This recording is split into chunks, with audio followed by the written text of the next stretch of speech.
शादी से पहले बिना दुल्हन के लौटा दूल्हा, बारात सहित दूल्हा पहुंचा तारानगर थाने। दुल्हन पक्ष पर लगाया मारपीट का आरोप। चूरू जिले के तारानगर तहसील के गांव जवानीपुरा में राजगढ़ से गया दूल्हा बिना दुल्हन के लौट गया। दूल्हे आकाश की बारात निकलने से पहले ही दोनों पक्षों में फोन पर हुई तीखी बहस ने तूल पकड़ लिया था। विवाद इतना बढ़ा कि दुल्हन पक्ष ने बारात ही आने से मना कर दिया। बाद में दूल्हा आकाश अपनी मां और अन्य रिश्तेदारों के साथ दुल्हन के गांव माफी मांगने पहुंचे, लेकिन मामला और बिगड़ गया। दूल्हा पक्ष का आरोप है कि गांव में मौजूद करीब 50 लोगों ने अचानक उन पर हमला कर दिया। आकाश का कहना है कि भीड़ ने उनकी मां के सोने के आभूषण तोड़ दिए, गाड़ी में तोड़फोड़ कर मारपीट की गई। हालात इतने बिगड़ गए कि दूल्हा पक्ष को बेरंग लौटना पड़ा। आकाश और उसके परिजन तारानगर थाना पहुंचे, लेकिन आरोप है कि पुलिस ने ना तो मामला दर्ज किया, न ही मेडिकल जांच करवाई। आकाश का कहना है कि या तो उसकी शादी करवाओ या फिर मुकदमा दर्ज कर कार्यवाही करो। शाम तक इस मामले में मुकदमा दर्ज नहीं हुआ था। मेरा नाम है आकाश, मेरे पापा का नाम है राकेश। कल की थी मेरी बारात, तो वैसे ही बस थोड़ा फैमिली के चक्कर में हमारा तू मैं हो गई थी, तो मैंने गलती मांगी उनसे, भाई माफ़ कर दो। आज हमारी सुबह की शादी रात की, तो आप क्यों शादी से मना कर रहे हो? हल्की से मैंने तू मैं होगी घर फैमिली के चक्कर में, तो वो बोलते भाई नहीं, हम 100 लाख शादी नहीं करेंगे। मगर हमने ये कर्जा ले लेके हमने शादी करी है, कहाँ से हम क्या कर रहे हैं, किराए पे घर लेके हम रह के, हम अपना कोई घर ना बाहर, हम किराए पे रह के हम शादी कर रहे थे। तो हम वहाँ बारात जो भी है भाई, हम वो बोले बारात लेके मत आओ। हम भी थोड़े मान कदर वाले इंसान, हमारी भी इज्जत है। हम 4 आदमी बारात लेके गए, मेरी माँ ने हाथ जोड़ा, पैर पड़ा, मैंने हाथ पैर, भाई गलती होगी, मेरा सर आपकी चप्पल, मुझे माफ़ कर दो।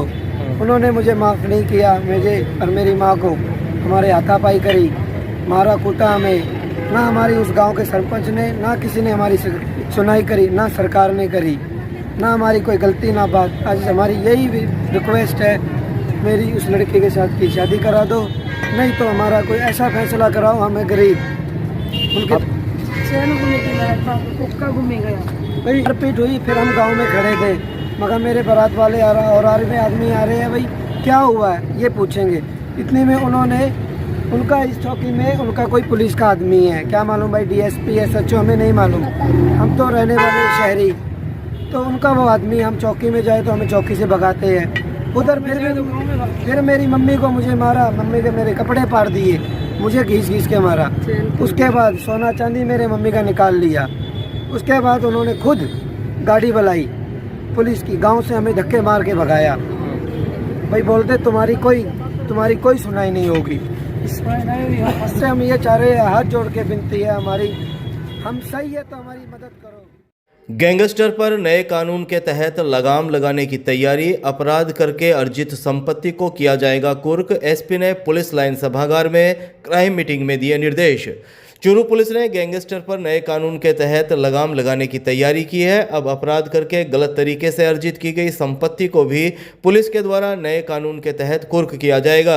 एसपी जय यादव ने शनिवार को पुलिस लाइन सभागार में जिला स्तरीय क्राइम मीटिंग ली। क्राइम मीटिंग में सर्किल व थाना स्तर पर अपराधों की स्थिति, उनकी रोकथाम तथा पुलिस की कार्यशैली की विस्तृत समीक्षा की गई। एसपी ने पेंडिंग मामलों के त्वरित निस्तारण पर जोर देते हुए कहा कि नए कानूनों के प्रावधानों के अनुसार 60 से 90 दिनों के भीतर मामलों का निपटारा होना चाहिए। उन्होंने अपराध से अर्जित अवैध संपत्ति को न्यायालय के इस्तगासे के माध्यम से कुर्क करने और प्रक्रिया को तेज करने के निर्देश दिए। सड़क सुरक्षा को लेकर विशेष फोकस रखने, दुर्घटनाओं में कमी लाने और जागरूकता अभियानों को प्रभावी रूप से लागू करने पर भी जोर दिया गया। हार्डकोर और गैंगस्टर अपराधियों पर सख्त कार्रवाई के निर्देश देते हुए एसपी यादव ने कहा कि उनके नेटवर्क को तोड़ने, उनके संपर्क में रहने या उन्हें फॉलो करने वालों की भी धरपकड़ की जाएगी।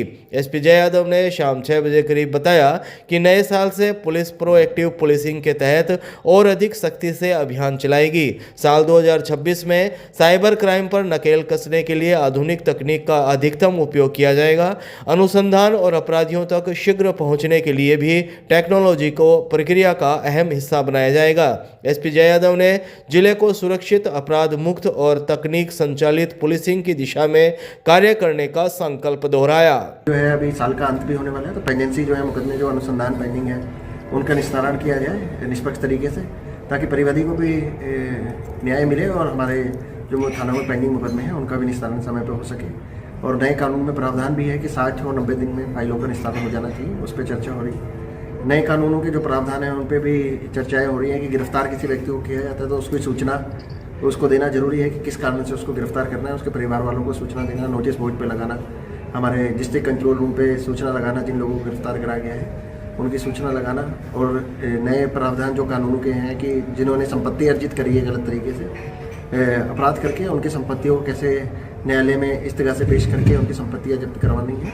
और सड़क सुरक्षा एक स्पेशल फोकस रहेगा, अभी उस पर चर्चा हो रही है। जो पुलिस की प्राथमिकताएं होंगी उन पर भी चर्चाएं करी जाएंगी। अब 2026 में हमारी जो प्राथमिकताएं हैं और जो 2025 में जो प्राथमिकताएं थी उसमें हमने कैसे काम करा गया है उस पर भी समीक्षा की जा रही है। तो आगे भी 26 में भी इससे भी ज़्यादा बेहतर पुलिसिंग और जो टेक्नोलॉजी का यूज़ करना है उसका भी हम कैसे यूज़ करें ताकि साइबर क्राइम पे भी लगाम लगाएं और टेक्नोलॉजी का यूज़ करके अपराधियों और अनुसंधान में उसका हम कैसे यूज़ कर सकते हैं, अपराधियों को पकड़ने में और अनुसंधान जो सही निष्पक्ष तरीके से हो जाए उस पर भी चर्चा की। राजलदेसर क्षेत्र के एक गांव में 25 वर्षीय विवाहिता से दुष्कर्म का प्रयास, थाने में कार्रवाई न होने पर पीड़िता पहुंची एसपी दफ्तर। चूरू जिले के राजलदेसर क्षेत्र के गांव में 25 वर्षीय विवाहिता के साथ दुष्कर्म के प्रयास का मामला सामने आया है। पीड़िता ने आरोप लगाया है कि स्थानीय थाना पुलिस ने उसकी शिकायत पर कोई कार्रवाई नहीं की, जिसके बाद वह न्याय की गुहार लगाने चूरू एसपी दफ्तर पहुंची। एसपी दफ्तर में पीड़िता ने शनिवार दोपहर 3 बजे करीब बताया कि घटना 20 नवंबर के रात की है। वह अपने ससुराल में सास और ससुर के साथ घर पर मौजूद थी, जबकि उसका पति बाहर गया हुआ था। इसी दौरान उसके पति से रंजिश रखने वाला हरीश नाम का युवक बोलेरो गाड़ी लेकर उसके घर पहुंचा। आरोप है कि उसने घर में घुसाया और विवाहिता को पकड़कर जबरन दुष्कर्म का प्रयास किया। पीड़िता ने बताया कि घटना के दौरान उसकी छोटी बेटी उसके पास थी। आरोप है कि आरोपी ने बच्ची को धक्का देकर फेंक दिया, जिससे उसे चोट भी आई। शोर मचाने पर परिजन जाग गए, तब आरोपी मौके से फरार हो गया। पीड़िता का कहना है कि उसने घटना की जानकारी राजलदेसर थाना पुलिस को दी, लेकिन पुलिस ने उसकी शिकायत दर्ज नहीं की। इसके बाद वह एसपी कार्यालय पहुंची और मामले में कार्रवाई की मांग की। पीड़िता ने यह भी आरोप लगाया कि आरोपी लगातार उसे धमकियां दे रहा है और अपहरण की धमकी भी दे चुका है। पीड़िता ने पुलिस प्रशासन से सुरक्षा तथा आरोपी के खिलाफ कठोर कानूनी कार्यवाही की मांग की है। हाँ, मेरे ससुर ससुरा दो ही आ घरे और कोई को नहीं, और मेरा मुटियारो जो बे दूसरी जगह गेड़ा बे तो ग्राह को नहीं हरीश रात ने आयो गाड़ी लेर मेरे सागे बात थोड़ो करियो, मेरा गाबा फाड़ दिया। मेरी छोटी एक बच्ची बिन बगादी बिन लग गई है। अब धमकियाँ दे के तन चक्श्यार नहीं कर श्यार उठा श्यार तन मार श्यार, अभी मन धमकियाँ देने लग रहे। गलत काम मेरा गाबा फाड़ दिया, मेरे सलवार को नाड़ो तोड़ दियो, फिर जबरदस्ती करने लग गयो। रब मन धमकियाँ देने लग रहे, पता मेरे ससुर ससुरा मन बचा ली, रबे उठ गया बस। यार मेरे सासू ससुरा गरीब है, बूढ़ा है आदमी, यार हमारे घर और कोई धनी कोई दो। पूनिया कॉलोनी से बकरियां चोरी प्रकरण में पुलिस ने 3 जनों को शांति भंग में किया गिरफ्तार। चूरू की पूनिया कॉलोनी में 4 बकरियों की चोरी के मामले में बढ़ते विवाद के बीच पुलिस ने 3 व्यक्तियों को शांति भंग में गिरफ्तार किया है। कोतवाली पुलिस से शनिवार शाम 5 बजे करीब मिली जानकारी के अनुसार 21 नवंबर की रात एसआई किशनाराम पुलिस जाप्ते सहित कस्बे में गश्त कर रहे थे। इसी दौरान परिवादी सचिन प्रजापत निवासी पूनिया कॉलोनी ने फोन पर सूचना दी कि उसकी 4 बकरियां चोरी हो गई है तथा उसे रेहान और मोहसिन पर संदेह है। सूचना पर पुलिस मौके पर पहुंची तो रेहान और मोहसिन परिवादी सचिन के साथ झगड़ा करते मिले। बार बार समझाइश देने के बावजूद दोनों युवक उग्र हो गए और परिवादी को धमकियां देने लगे। अशांति फैलाने और किसी संज्ञेय अपराध की आशंका के चलते पुलिस ने दोनों को धारा 170 BNSS के तहत शांति भंग में गिरफ्तार किया। इसी प्रकरण के दौरान सचिन प्रजापत ने दूसरी सूचना दी कि चोरी हुई बकरियां दोनों आरोपियों ने फारूक इलाही निवासी वार्ड संख्या 29 को बेच दी है। गश्त दल मौके पर पहुंचा तो फारूक पूछताछ के दौरान उग्र हो गया और परिवादी को जान से मारने की धमकियां देने लगा। समझाइश के बावजूद शांत नहीं होने पर उसे भी धारा 170 BNSS में गिरफ्तार किया गया। तीनों को SDM कोर्ट में पेश किया गया। चूरू जिला कारागृह में विचाराधीन बंदी की मौत, न्यायिक मजिस्ट्रेट की मौजूदगी में हुआ पोस्टमार्टम। चूरू जिला कारागृह में NDPS मामले में विचाराधीन बंदी अजमेर के केकड़ी के गांव सापला निवासी 52 वर्षीय जय सिंह की राजकीय भर्तिया अस्पताल में मौत हो गई। जय सिंह को करीब 6 महीने पहले एनडीपीएस मामले में गिरफ्तार कर न्यायिक अभिरक्षा में चूरू जेल भेजा गया था। कोतवाली एएसआई सुरेश कुमार ने शनिवार शाम 4 बजे करीब बताया कि जिला कारागृह में बीती रात जय सिंह की तबीयत अचानक बिगड़ गई, जिस पर जेल प्रशासन ने उसे राजकीय भर्तिया अस्पताल पहुंचाया। अस्पताल में चिकित्सकों ने उपचार शुरू किया, लेकिन हालत गंभीर होने के कारण बीती रात करीब 11:25 पर जय सिंह ने दम तोड़ दिया। चिकित्सकों के मुताबिक प्रारंभिक तौर पर मौत का कारण कार्डिक अरेस्ट माना जा रहा है। जेल अधीक्षक की ओर से मामले की सूचना कोतवाली पुलिस को दी गई, जिसके बाद न्यायिक प्रक्रिया के तहत न्यायिक मजिस्ट्रेट पिंकी मीणा की मौजूदगी में मृतक का पोस्टमार्टम करवाया गया। पुलिस ने बीएनएसएस की धारा 196 के तहत मृग दर्ज कर रिपोर्ट न्यायिक मजिस्ट्रेट को भेज दी है। मृत्यु की सूचना राष्ट्रीय व राज्य मानवाधिकार आयोग सहित सभी संबंधित विभागों को भिजवाई गई। पोस्टमार्टम के बाद बंदी जय सिंह के शव को परिजनों के सुपुर्द कर दिया गया। मौत के वास्तविक कारणों का खुलासा पोस्टमार्टम रिपोर्ट आने के बाद होगा।